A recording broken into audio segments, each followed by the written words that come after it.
Muy buenos días, compañeras. Un gusto saludarlas a quienes se encuentran en diferentes lugares, en Chile, en América Latina, en el resto del mundo, y que han acompañado esta escuela abierta de Mujer y Ciudad. Nos encontramos hoy en la cuarta sesión de nuestra escuela, iniciando el segundo módulo, el cual recibe el nombre de Dimensiones para la construcción de ciudades seguras, inclusivas y sostenibles con una perspectiva de género. En esta ocasión me encuentro junto a Valentina Saavedra, quien en este preciso momento se encuentra viajando a la ciudad de Barcelona, por lo que grabamos esta sesión para no dejar de transmitir aquellas reflexiones que desde la Red de Mujeres por la Ciudad impulsan nuestro actuar, impulsan nuestro quehacer, y que tiene que ver con desentrañar todas aquellas dinámicas económicas, sociales y políticas que permiten la opresión de las mujeres y que impiden que nos desarrollemos en territorios libres de violencia. Sí, bueno, hola a todas. Primero, gracias por conectarse el sábado en la mañana. Como dice Janina, yo no podía estar presente, no voy a poder estar presente en esta sesión, así que grabamos esta cápsula para poder entregar los saberes y los aportes que creemos que son necesarios para pensar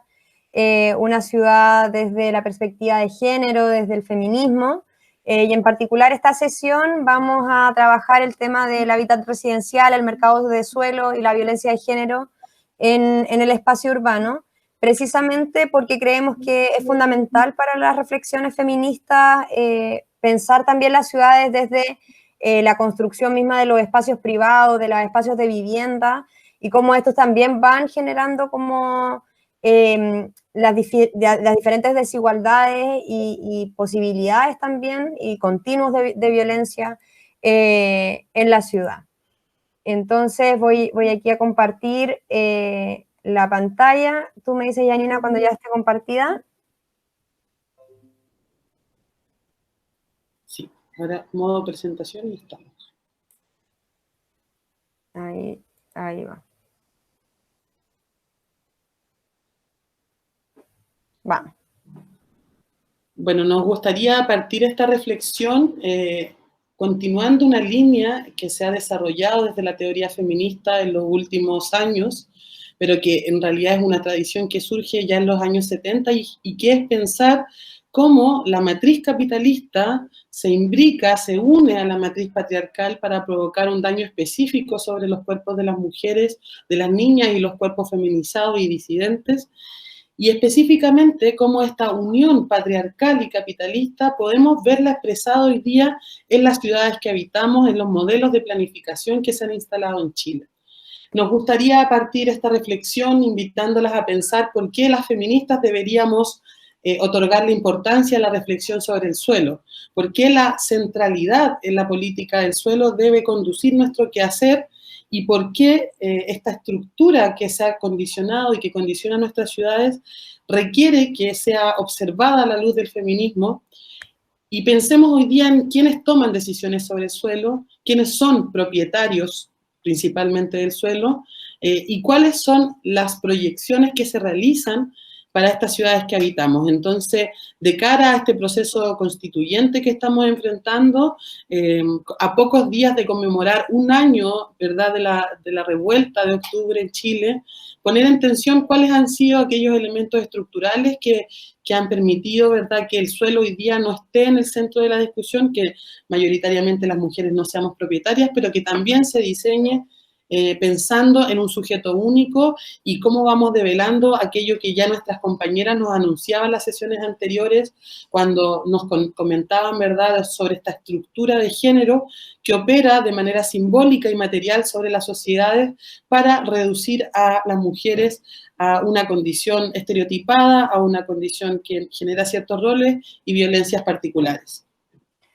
Sí, complementando un poco lo que menciona Janina, o sea, a mí me parece también importante mencionar que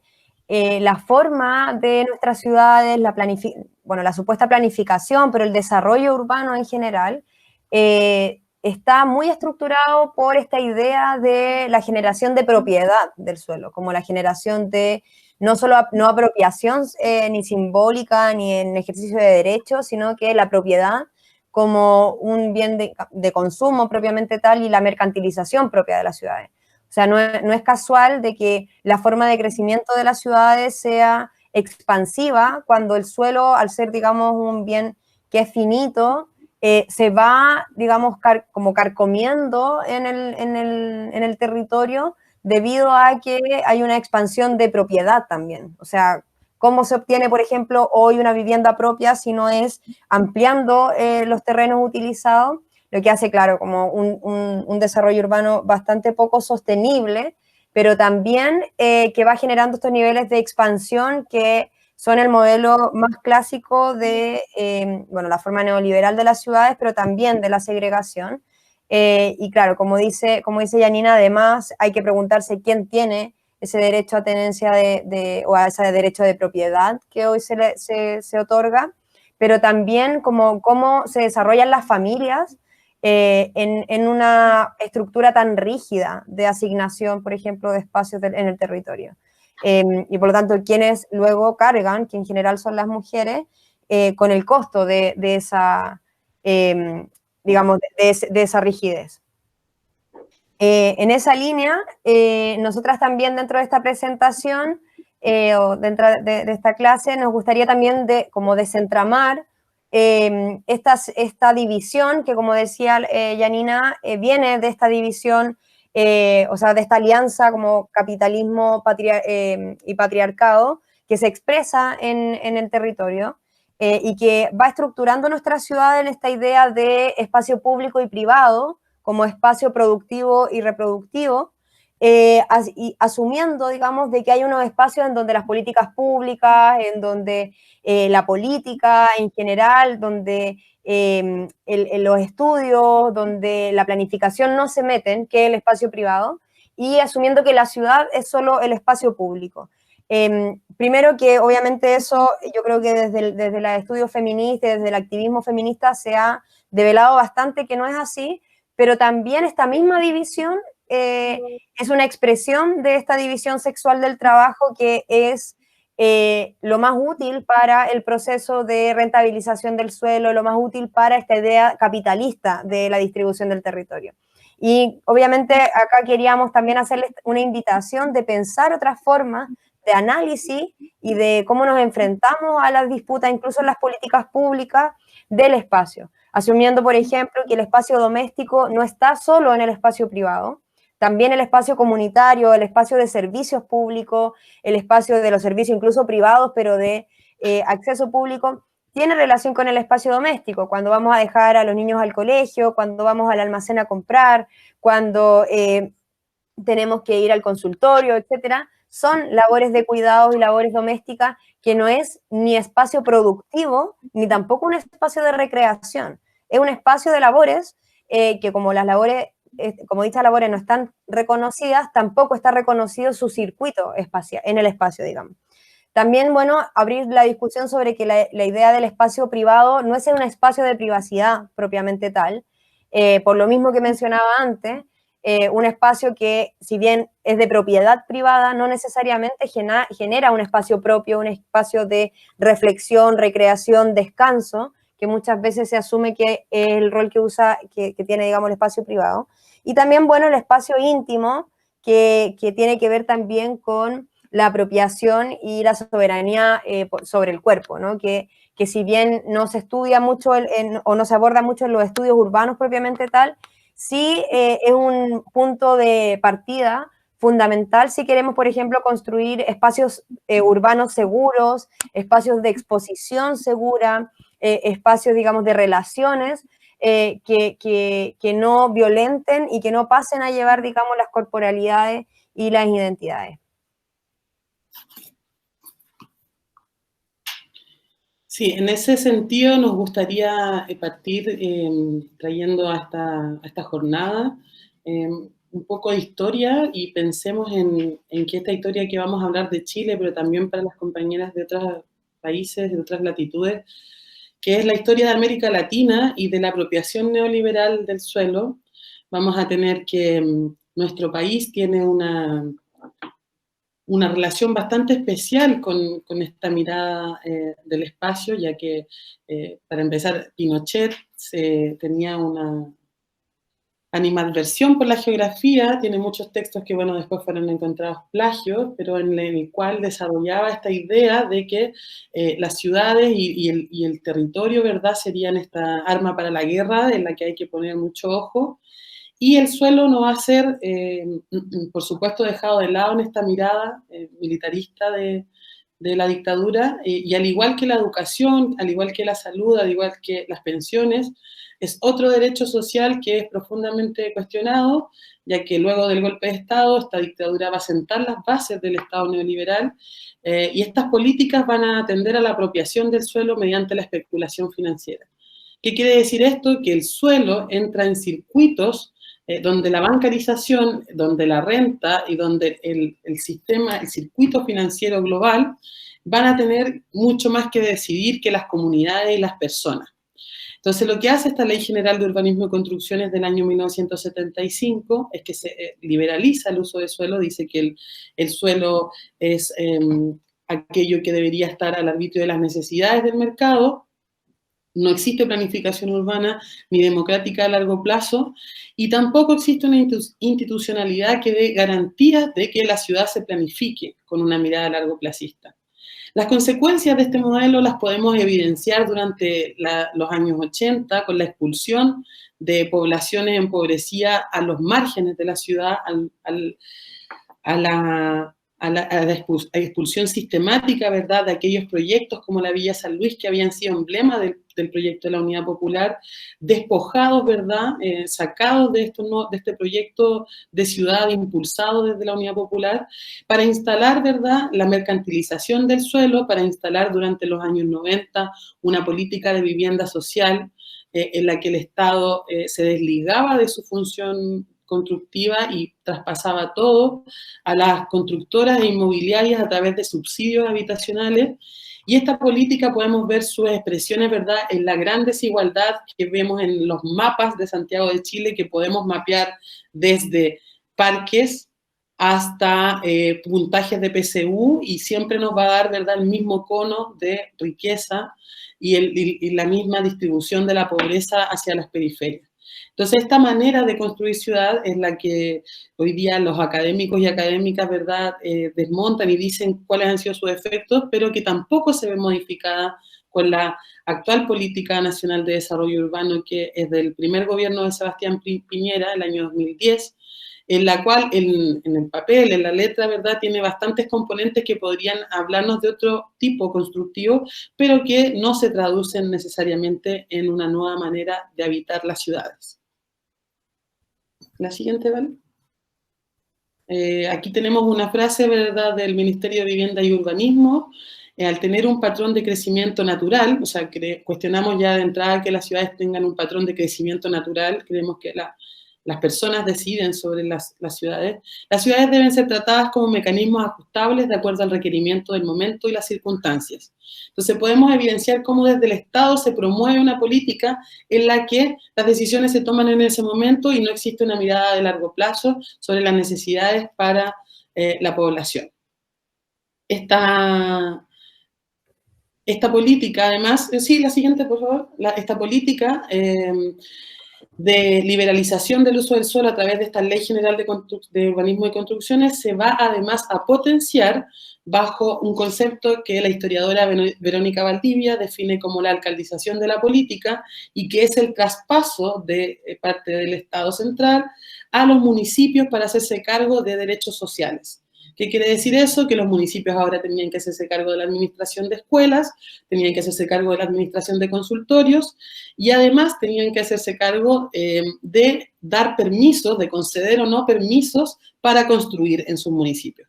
¿Qué es lo que sucede con esto? Y que hoy día lo vemos reflejado, ¿verdad?, cuando los directores de obras municipales, que es un cargo además que está fuera del gobierno local, es un cargo que se elige por concurso, tiene que decidir o no si un proyecto inmobiliario es apto o no apto. ¿Qué sucede con esto? Que los municipios con pocos recursos en Chile van a ser aquellos que dicen sí a todos los proyectos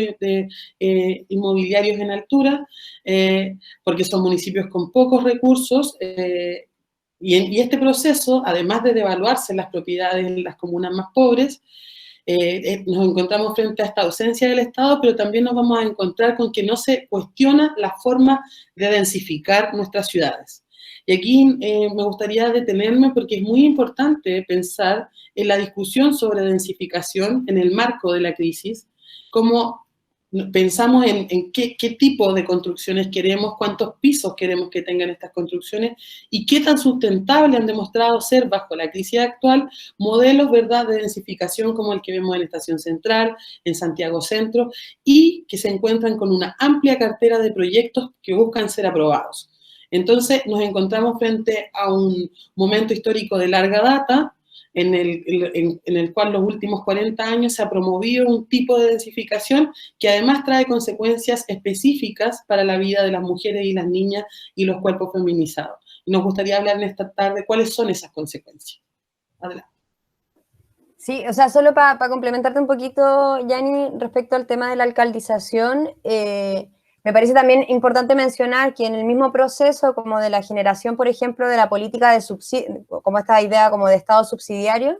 la alcaldización lo que hace es que, claro, traspasa facultades a los municipios, como decía Yanina, pero también busca construir espacios y distribuciones homogéneas en los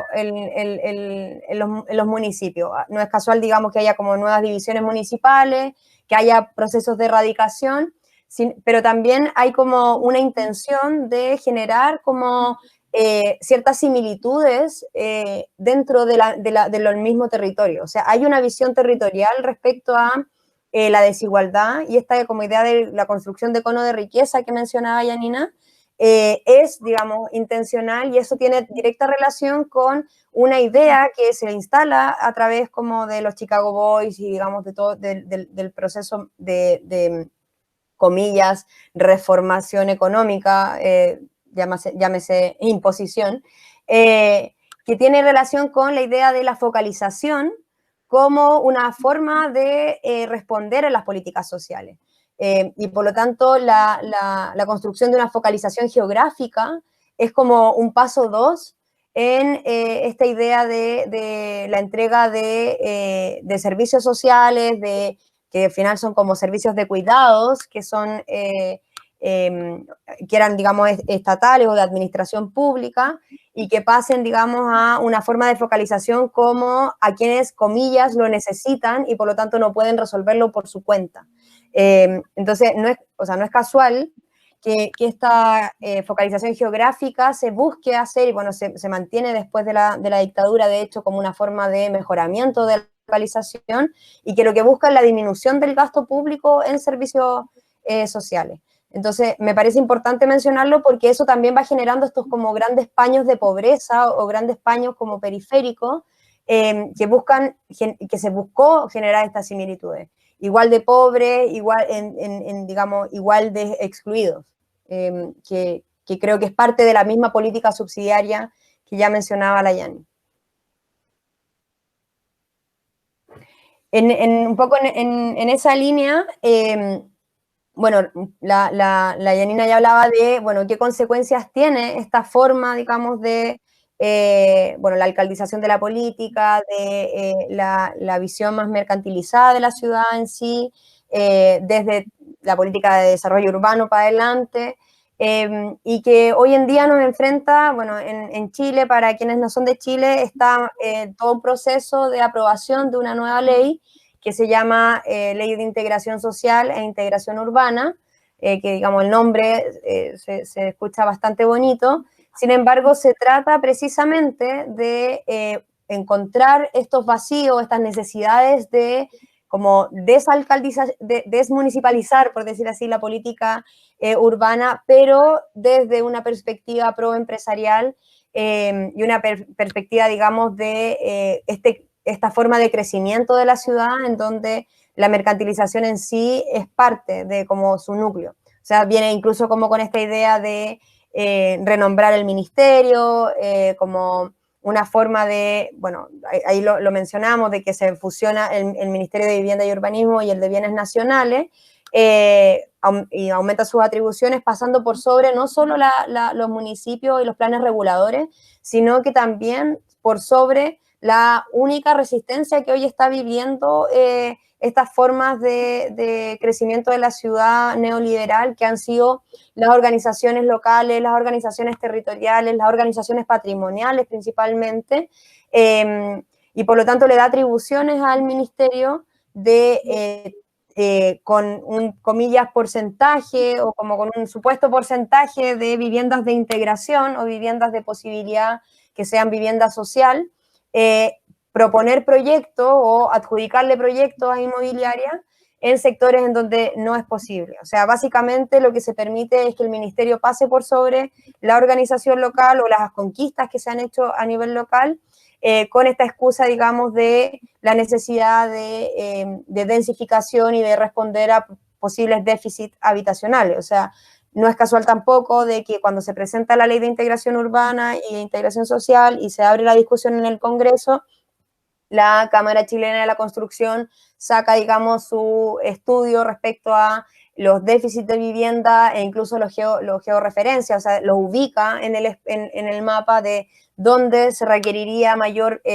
vivienda, donde hay mayores niveles de hacinamiento y necesidad, y que, bueno, evidentemente eso viene acompañado de propuestas de desarrollo inmobiliario y aumento, digamos, de las facultades de la misma, del mismo rubro de la construcción, para, con la excusa de que aquí hay necesidad, hay déficit, poder, digamos, seguir rentando con el suelo. Entonces, nosotras con la Yani lo conversábamos y encontramos que es súper preocupante, pero al mismo tiempo es como que hay que ponerle mucho foco también a esta discusión, porque la ley de integración lo que hace es que fusiona estas dos formas de relación de la ciudad, como la construcción desde la vivienda social, que es la que ha construido básicamente toda la periferia y expansión de las ciudades, fuera, digamos, de los sectores más acomodados, y todo el desarrollo como inmobiliario, especulación de suelo, que ha sido la que ha construido vivienda media y vivienda de alto estándar, pero principalmente en los últimos años vivienda media con bajos estándares de calidad de vida, altos niveles de hacinamiento, bajos niveles de calidad en temas de privacidad, de conectividad sí, pero de como tamaño, que obviamente eso está directamente ligado también a el agobio propio que se vive en el espacio privado, y que, bueno, ahí también son las mujeres en gran parte las que se llevan la carga del estrés y del agobio que significa vivir en espacios pequeños en donde las labores, digamos, no se disminuyen. Janina. Sí. Bueno, desde la Red de Mujeres por la Ciudad fuimos bastante críticas con la aparición de esta ley, principalmente porque, además de lo que ya hemos mencionado, hay una cuestión bien fundamental, y que es que la postulación a la vivienda social ahora es individual, es decir, se desarticula este sujeto político, poblador, pobladora, que se organiza para conseguir que su comunidad se traslade a nuevas viviendas, y se resuelve todo nuevamente mercantilizando, ¿verdad?, un derecho social, que es lo que trajo también la revuelta de nuevo a la discusión, redefinir la concepción que tenemos de derechos sociales, para pensar que la vivienda social debiese tener otro tipo de tenencia, otro tipo de construcción, otro tipo, o sea, en el fondo nuestra crítica es al ciclo completo. Y esta es una ley que hoy día descansa en el Senado, fue aprobada por la Cámara de Diputados y bueno, luego vino el estallido, lo cual frenó un poco esto, y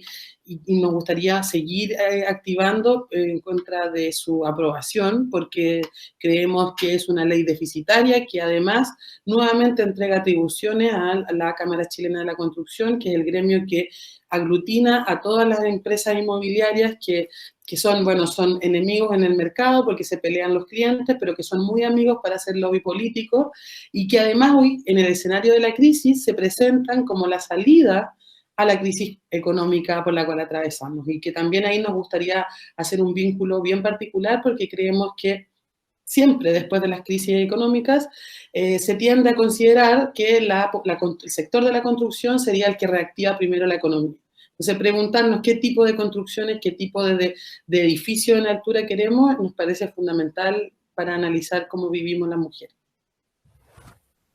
Bueno, y además agregar que es como una reactivación económica bastante en un rubro súper masculinizado. O sea, como el primer rubro que se quiere o que se utiliza, digamos, la reactivación es, digamos, asignación y posibilidades de puestos de trabajo en general masculinos, como claro. para que también se note ahí una prioridad de dónde se cree que se genera la producción en la familia.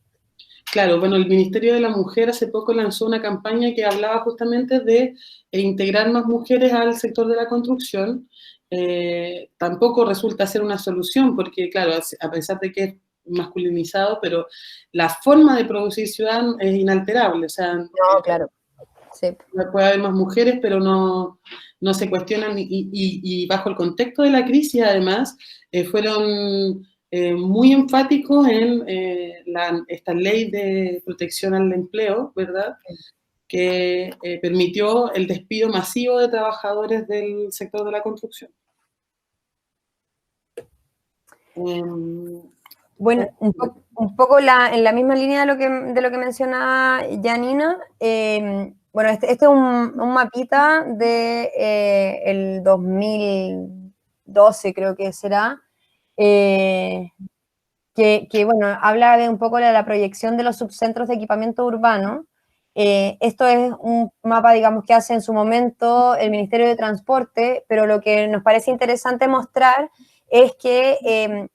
hay un entrecruzamiento, digamos, de la proyección que hace los organismos públicos respecto a la ciudad y el aprovechamiento propiamente tal del sector inmobiliario y, digamos, comercial que mercantiliza, digamos, y que renta con el suelo. Que van un poco de la mano, ¿no? En este sentido, para contarles un poco, estos son los núcleos o ¿cómo se llama? Como subcentros de equipamiento urbano que proyecta el ministerio, pero que al mismo tiempo, luego de años, esto se proyectó en su momento, y luego de años podemos ver que la localización que quería potenciar los organismos públicos de desarrollo de la ciudad, pensando, esto venía a partir de un diagnóstico de donde faltaba equipamiento, de donde había más necesidad o más crecimiento demográfico y por lo tanto que iba a generar mayores necesidades y por lo tanto las manchas, por ejemplo, las azules oscuras serían como el primer sector de impacto y las de colores como, bueno, que van variando de colores, sería como el área que abarcaría, ¿no? Y bueno, pasa que varios de estos puntos terminan siendo hoy centros comerciales tipo malls, que se les valida como subcentros de equipamiento urbano al incorporar, por ejemplo, en los malls instancias que tienen que ver con los servicios sociales propiamente tal, como centros médicos, como centros de formación técnica, incluso como se les considera como parte de esos bancos y cosas del estilo. Y por lo tanto, la consecuencia directa que tiene esto es que posterior o digamos medio complementariamente, no es 100% posterior, es medio complementario, se van generando procesos de urbanización y mejoramiento urbano en el entorno de estos subcentros que al final lo que hacen es que validan la idea de que los subcentros y por lo tanto como quienes entregan estos tipos de servicios son el sector, digamos, empresarial, el sector privado propiamente tal, y por lo tanto los servicios públicos, en este caso era el Ministerio de Transporte, se preocupa del mejoramiento de vía e incluso la apertura de estaciones de metro en esas áreas geográficas. Y por lo tanto ahí vemos cómo bueno, los procesos de urbanización pública se ven al servicio o se instalan al servicio del mercado inmobiliario también porque al instalar, digamos, estos equipamientos urbanos, como que son grandes equipamientos urbanos, van acompañados también de un proceso de especulación de suelo y obviamente el aprovechamiento de la plusvalía que genera un organismo público, o sea, todo lo que significa el aumento del precio de suelo en torno a no solo la estación de metro, sino que además la estación de metro cercana a un mall, el mall, digamos, al lado de la conectividad metropolitana, en este caso, que estamos mostrando el caso de Santiago, digamos, va mostrando un entramado empresarial que muestra también como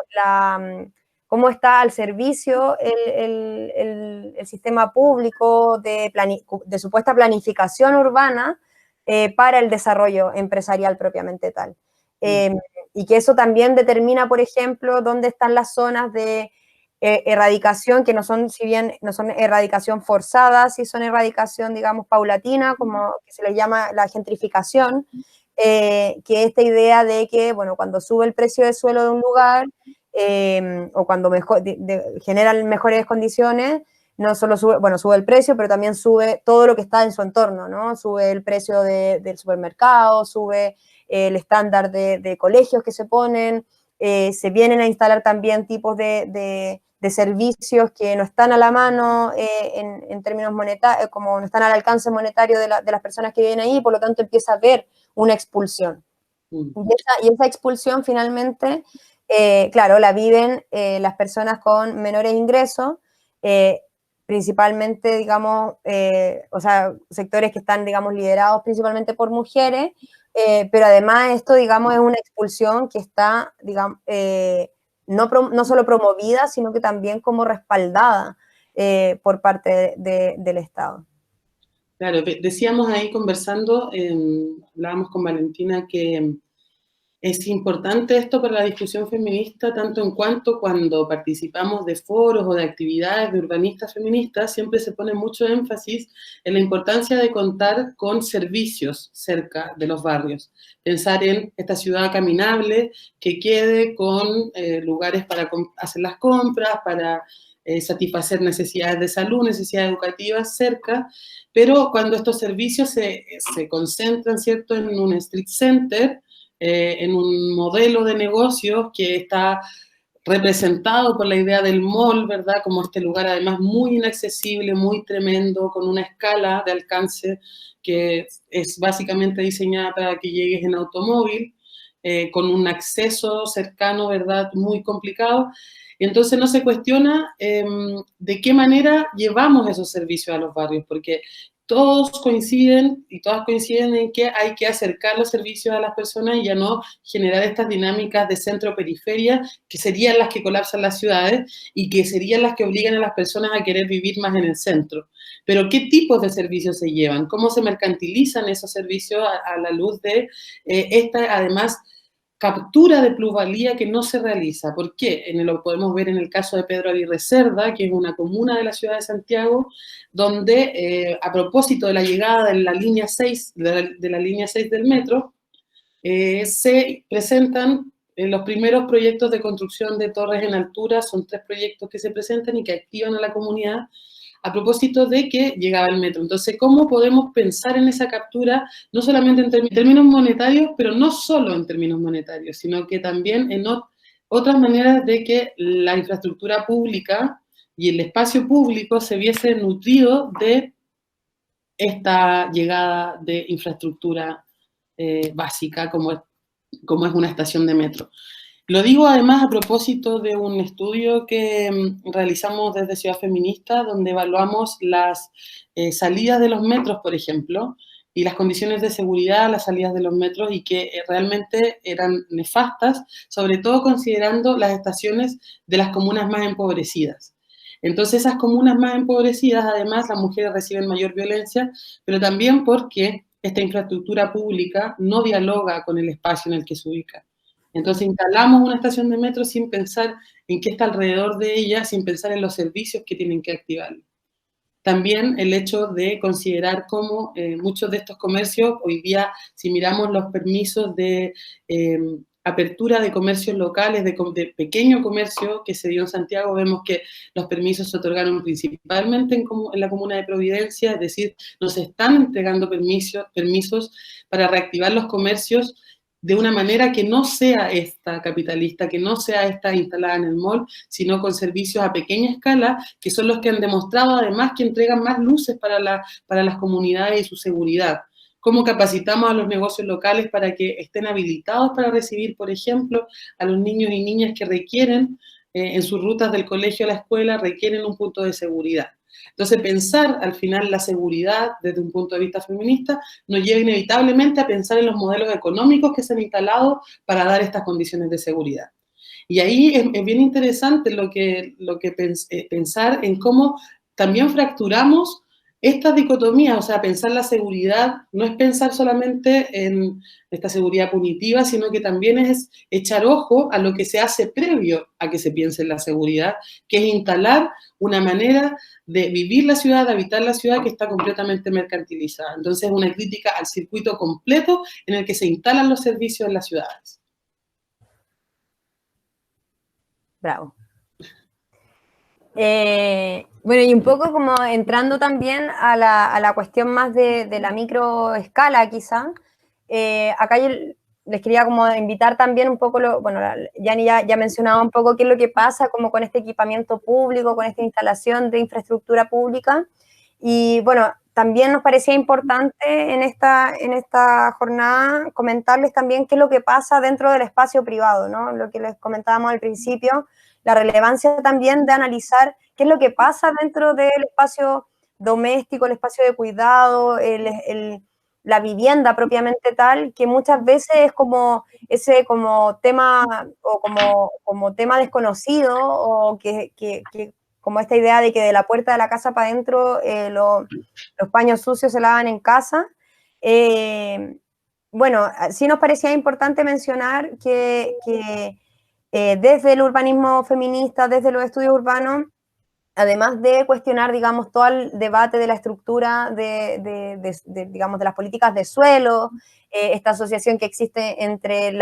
como la adquisición de patrimonio, como idea de la propiedad que adquiere el hombre sobre el territorio, que también se refleja en esta idea de que el hombre adquiere la propiedad de la mujer en el matrimonio. Entonces, y eso se ha construido, digamos, dentro, en la cuestión espacial, de que esto se instala dentro de la dinámica familiar, dentro de la vivienda, ¿no? Y por lo tanto ahí no hay mucho cuestionamiento y no hay mucho más que hacer desde las políticas públicas. Bueno, no es así, y lo que sí nos gustaría mencionar es que, bueno, los mayores niveles de violencia que se conocen en general están dentro de la vivienda, la mayor cantidad de feminicidios están dentro de la vivienda, y bueno, hay que preguntarse qué es lo que pasa entonces dentro de la vivienda. Acá yo les traje un diagrama que yo hice para mi tesis de posgrado, que es un diagrama que no es necesario como que lo entiendan como totalmente en detalle, porque está medio chiquitito, pero las pelotitas de colores van describiendo como temporalidades, ¿no? Como que en dónde estaba ella, o en ese, claro, como hacia dónde se movió a esa hora, ¿no? Esto es la vida de una mujer, una mujer casada con hijos, y bueno, es una situación bastante compleja en donde ella tenía, bueno, además de las labores domésticas y de cuidado, tiene un trabajo formal, además tiene un trabajo informal, y además tiene un trabajo comunitario. Y que me parece importante mencionarlo porque, primero, la cantidad de horas y de labores que se realizan dentro de la vivienda muchas veces están invisibilizadas, ¿no? Desde la despertada más temprano que el resto para poder tener el desayuno listo, el quedarse más tarde que el resto para poder hacer el aseo, generar todas las dinámicas de limpieza, etcétera, pero también considerando como la espacialización también de la informalidad del trabajo, que eso se genera dentro de la vivienda. ¿A qué me refiero? Que bueno, hay un porcentaje de alrededor del 30% de trabajadores que trabajan en la informalidad y estos son principalmente mujeres. ¿Dónde se genera ese trabajo? Generalmente en la vivienda. Y en general son trabajos que son labores de cuidado, labores domésticas externalizadas, ¿no? Como cuidados de niños, pueden ser, bueno, la cocina en general, como el emprendimiento de sándwich, de queques, de la venta de empanadas, de mote con huesillo, no sé, hasta, bueno, cuestiones tipo como venta de artesanía, peluquería en casa, el tejido, confeccionamiento de ropa, etc. Y eso va generando dinámicas de agobio al interior de la vivienda por un sobreuso del espacio, que además si lo combinamos con todo lo que veníamos hablando antes, en donde la derivada de eso en temas como de la vivienda misma es que genera como viviendas de mala calidad, viviendas pequeñas, viviendas hacinadas, etcétera, va produciendo como una sobreutilización del espacio y un aumento del estrés familiar propiamente tal, porque el espacio de trabajo y el espacio de supuesto descanso y de labores de cuidado termina siendo el mismo. Y bueno, en general, digamos, ese agobio, ese estrés, termina siendo depositado en el cuerpo de las mujeres en forma de violencia por exigencias familiares, por ya sea violencia psicológica, violencia sexual, violencia física, y también, bueno, si sumamos que lideran el sector del trabajo informal, tiene cierta tendencia a la violencia económica por dependencia, ¿no? Pero también las mujeres, ante las precariedades o dificultades que pueden existir en los barrios, son también las que se organizan, son también las que intentan solventar, digamos, esos espacios, esos vacíos. ¿Y qué pasa en eso? Es que, bueno, además de que hay un aumento de carga que se le llama como la tercera jornada laboral, que es como lo hemos visto, por ejemplo, ahora durante la pandemia, que quiénes son las que lideran las ollas comunes, quiénes son las que lideran la recolección de acopio, etcétera. Bueno, también eso va aumentando las exigencias domésticas. Para poner un ejemplo, existen experiencias, por ejemplo, de esta misma pandemia, en donde por llegar tarde a la casa y no alcanzar a haber hecho el almuerzo, por haber estado haciendo, digamos, la olla común, se generan exigencias, como de dónde estaba y por qué no están las cosas hechas, por qué no te preocupas de tus hijos, por qué no te preocupas de la casa, y así un gran etcétera, que va además dificultando las formas de organización, pero al mismo tiempo son las que son llamadas a resolver los problemas comunitarios. Entonces esa contradicción y permanente tensión que existe en los cuerpos de las mujeres es también parte de este como continuo de violencia que, es que se refleja en el espacio como en el entramado de las precarizaciones. Y bueno, ni hablar además si hay trabajo formal que hacer, en donde, bueno, ahí obviamente las intenciones de independencia económica siempre vienen también con una respuesta de control, y el gran mecanismo de control en las mujeres es la violencia. No digo que esto le pase a todas las mujeres, pero sí hay una tendencia generalizada a que la precarización aumenta las exigencias de labores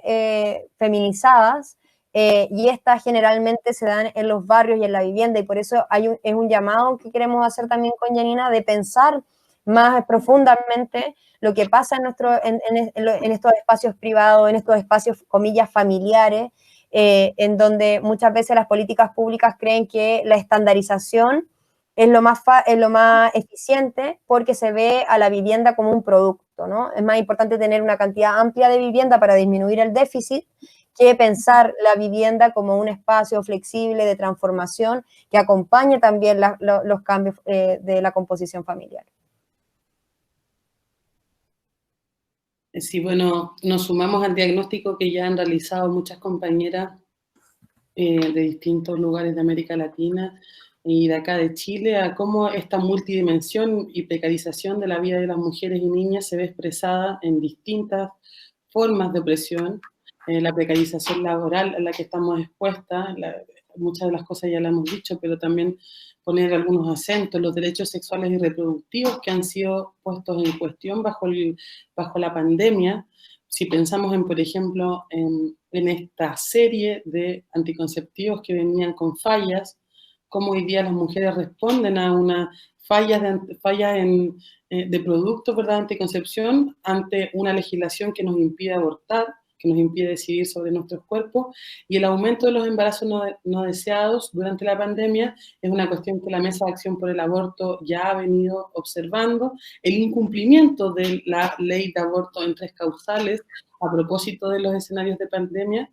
Entonces vemos que y Vale, si puedes avanzar por favor para mirar un poco las cifras, que tenemos las cifras, que parece que es la que viene, esa. Bueno, nos gustaría mostrarles, esto es solo una muestra de lo que nos ha sucedido durante el proceso de pandemia. Bueno, comentar que en Chile el único instrumento legal que tenemos de protección frente a la violencia de género, ya que no tenemos una ley integral de violencia de género, es las denuncias por violencia intrafamiliar, las cuales además han sido también fuertemente cuestionadas porque no dan cuenta de toda esta dimensión de la violencia machista. Pero si la tomamos como un referente de las denuncias de las mujeres, vamos a ver que, por ejemplo, para el año 2019, en la región metropolitana sur, es decir, en el sur de Santiago, denunciaron 11.686 mujeres versus 4.420 personas de sexo masculino. Por lo que se sigue sosteniendo esta teoría que tenemos las feministas, ¿verdad? Y este diagnóstico de que son las mujeres y cuerpos feminizados quienes reciben mayoritariamente la violencia de género. Para las comunas, yo trabajo actualmente mi tesis doctoral de geografía en las comunas de Pedro Aguirre Cerda y San Miguel. Tenemos que el año 2018 aumenta las denuncias por violencia intrafamiliar, pero si vemos las denuncias durante el contexto de pandemia para estas 2 comunas, por ejemplo, Pedro Aguirre Cerda durante el mes de enero registró 87 denuncias por VIH, en febrero 80, en marzo 85, y en abril, ya en plena pandemia, disminuyó drásticamente. Y bueno, revisamos las cifras de todo el país y es exactamente el mismo fenómeno. Entonces, tenemos por un lado al movimiento feminista poniendo hincapié en que el contexto de pandemia agudiza la violencia de género, y por otro lado tenemos que el Estado nos garantizó las condiciones necesarias, más allá del teléfono, que sí hubo un aumento en las llamadas, pero no se derivó a denuncias. Eso quiere decir que hay un vacío institucional que agravó la crisis y que se proyecta fuertemente sobre los cuerpos de las mujeres. Entonces, ¿por qué queríamos poner estas cifras? Porque pensar en la violencia de género, y es algo que no decimos nosotras, sino que lo dicen muchísimas geógrafas feministas y urbanistas feministas, es pensar en la fractura de la dicotomía de lo público y lo privado. Esta violencia que ocurre dentro de las casas condiciona fuertemente la experiencia del espacio que tienen las mujeres, al igual que su disposición, la disposición de las mujeres a estar en el espacio público, también está condicionada por lo que ocurre dentro del espacio privado. Entonces, este continuum de la violencia es muy importante para pensar en cómo salimos de esta encrucijada, porque no es que en la casa suceda algo y luego en el barrio otra cosa, sino que es un continuum de violencia que se reproduce.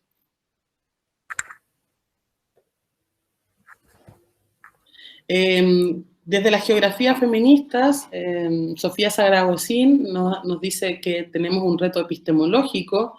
y la elección política de traer a la luz las espacialidades de las mujeres y los factores que determinan su cotidianidad marcada por graves asimetrías sociales y de poder. Indagar en dónde ocurren las violencias, y aquí nos parece importante pensar en las nuevas metodologías que se han instalado, la cartografía social, es importante, pero no para georreferenciar aquella calle que yo quiero decir que es la que abusan, no para estigmatizar una calle, sino para decir cuáles son las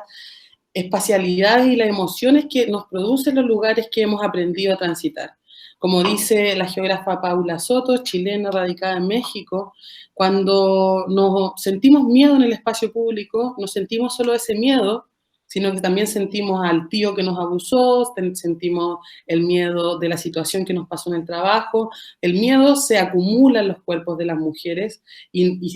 se trae a la luz cada vez que nos enfrentamos a un lugar. Entonces, esta construcción contrahegemónica de la experiencia de las mujeres y cuerpos disidentes que estamos impulsando desde el feminismo, que también es nuestra apuesta desde la red, ya que la educación popular feminista es un bastión importantísimo para construir esta contrahegemonía, ¿verdad?, que nos invita a pensar esta política contra la violencia machista, particularmente en América Latina, en la geografía de los feminicidios o de los femicidios, y mapear este continuum de la violencia de género, y que además nos enfrenta a un problema metodológico importante. Esta es una cuestión que la Red Chilena contra la Violencia hacia las Mujeres ya viene denunciando hace varios años, y que es que el movimiento feminista tiene una cuantificación de mujeres asesinadas por crímenes de odio diferente a la que maneja el Estado, porque para el Estado solamente hay un tipo de femicidio. Entonces, ya ahí partimos de un problema metodológico, conceptual grave que nos enfrentamos, porque tenemos desconfianza de los datos que nos entregan. Y esta cuestión, cómo salimos de esto, tiene que ver con la activación territorial y la activación feminista en los territorios, ¿verdad? Entonces, y si puedes poner, Vale, la lámina anterior, la anterior de esa. Cuando pensamos en la violencia y por qué hablamos de fracturar la violencia de género y fracturar esta división público y privado, porque creemos que cuando se instala un edificio, no solamente produce daño una vez que las personas viven ahí, daño económico a través del endeudamiento, de la bancarización, que apunta a que solamente un sector de la población puede tener acceso a estos edificios, sino que también desde su construcción. O sea, las mujeres hoy día experimentan violencia en el espacio público, no solamente porque las acosen, sino porque esta forma constructiva de apropiación de las veredas, apropiación de las calles, de entorpecimiento de la vida cotidiana a través del ruido, a través del polvo, a través de una serie de daños que se plasman en la cotidianidad de las personas, traen un daño directo sobre las mujeres, que son quienes realizan mayoritariamente labores de cuidado en el espacio público. Entonces, también sumarnos a esta mirada de decir, bueno, tenemos una ley de acoso callejero que resulta ser muy insuficiente, ya que los tribunales desestiman casi todas las denuncias. ¿Cómo avanzamos en algo que vaya más allá de una ley de acoso y que piense también en el espacio público como una garantía de seguridad para las mujeres y las niñas? Entonces, si miramos, bueno, estas son unas fotografías de ejemplo, pero si miramos cómo se reproduce la violencia machista y capitalista en el espacio, vamos a encontrarnos con este tipo de cuestiones. Una vida cotidiana fracturada, interrumpida y además violentada por el acoso.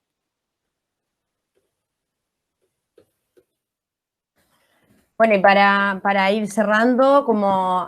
o sea, este como gran, no sé, diagnóstico que intentamos hacer, abordando distintas formas de planificación, desarrollo, apropiación, espacio privado, público, doméstico, cuidados, etcétera. Nos parece que son elementos, digamos, obviamente combinados con todo lo que vayan a exponer, bueno, que ya expusieron varias invitadas, pero también que vayan a exponer las próximas. Son elementos fundamentales a la hora de que nos preguntemos qué ciudades queremos después de la pandemia. Hemos visto una serie de instancias, de discusiones, etcétera, que han situado la posibilidad o los marcos de discusión sobre la ciudad post-pandemia en función de lo que, bueno, Janina lo decía, ¿no? Como de la ciudad como un objeto de reactivación económica, en donde no se cuestiona ni la forma de desarrollo urbano que estamos teniendo, ni la economía. Y bueno, nos parece importante mencionar que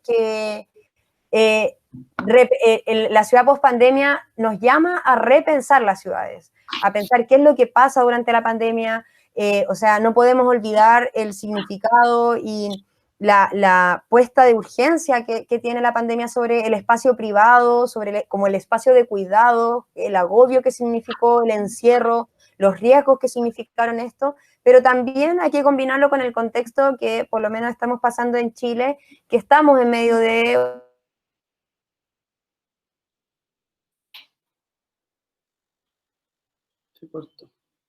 sino también una cuestión anterior y que tiene que ver con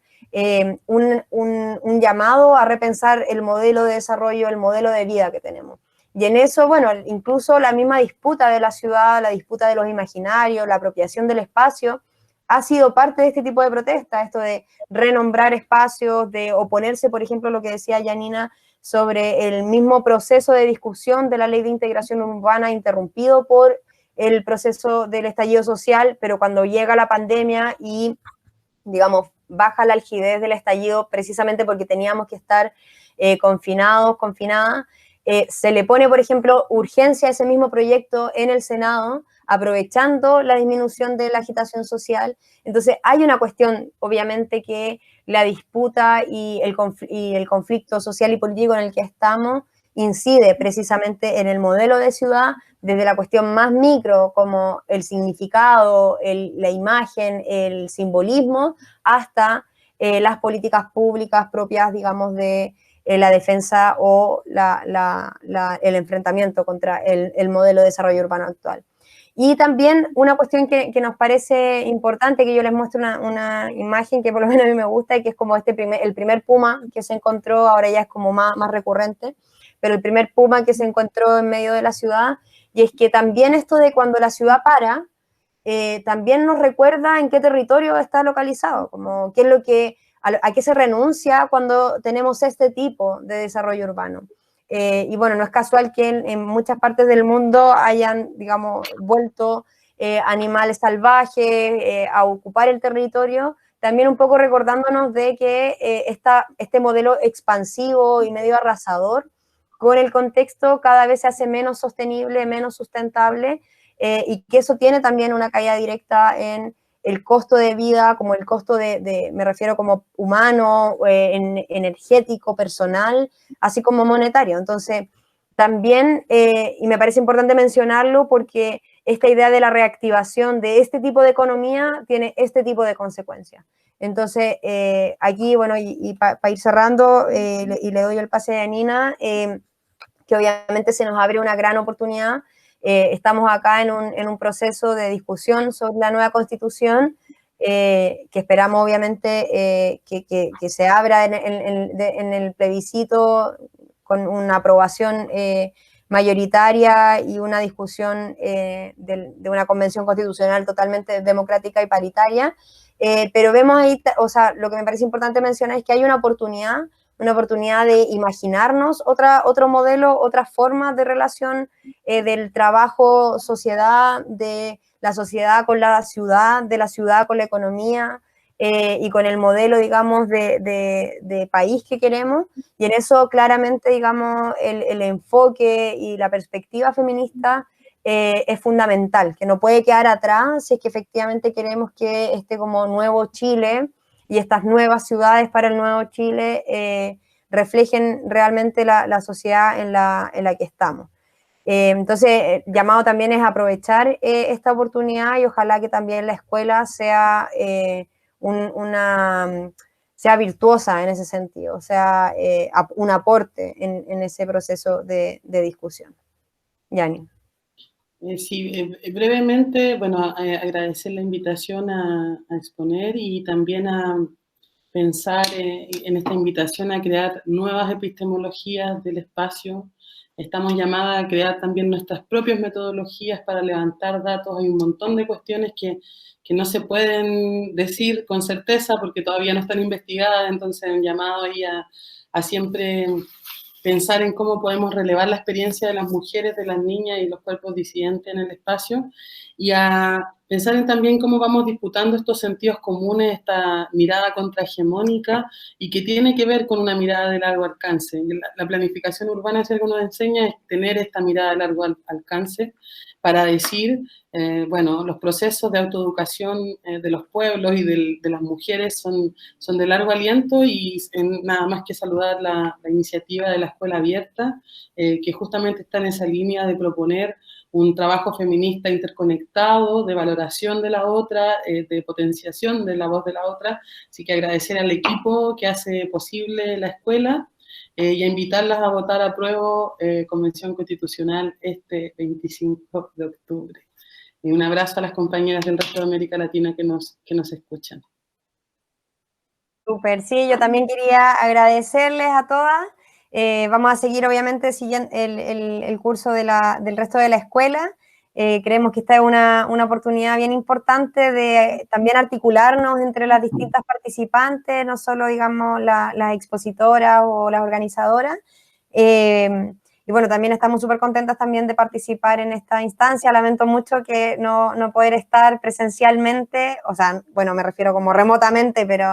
pero ahí en ese momento, pero bueno, ahí vamos generando y construyendo un poco más de saberes para ir compartiendo y colaborando, y como dice Yani siempre es una oportunidad y es como la forma en que nos gusta trabajar, de ir colaborando y potenciándonos entre todas. Entonces, bueno, le damos el pase a las moderadoras y Yani las va a seguir acompañando el resto de la sesión.